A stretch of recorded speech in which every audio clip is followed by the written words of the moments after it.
Toward the end of last week, parts of Tewkesbury Constituency, including Longford, Twigworth, and Tewkesbury itself, were subjected to heavy flooding.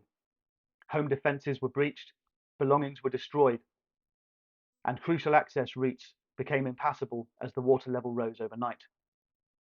Some people moved away with friends and family. One gentleman I met moved into the caravan mounted just above the water level outside his home. But people who relied on external care and support were left stranded and alone with whatever supplies they had at hand. Several people that I spoke to described this as the worst flooding in the area for 17 years. Our constituency has always been prone to flooding.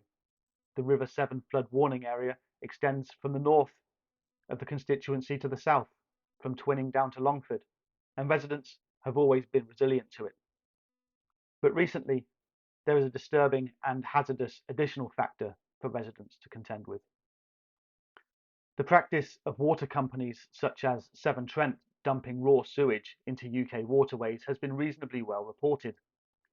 But Gloucestershire residents may not know that the River Severn is the most heavily sewage polluted river in the UK. The Severn catchment area experienced a reported 33,667 spillages in just a 2-year period up to July 2023. These spillages, of course, are more likely to occur during periods of high rainfall, which, environmental concerns aside, present a significant health risk to the residents of our constituency. It may be even worse than we realise. Several water companies, including Severn Trent, are facing legal action for underreporting their discharges. So it may come as some surprise that in January 2023, local MP Lawrence Robertson voted with the government to allow water companies to continue dumping sewage in our rivers for another 15 years. Or perhaps it will come as no surprise at all. In the days which have followed this flooding, people have expressed resentment at our local Member of Parliament.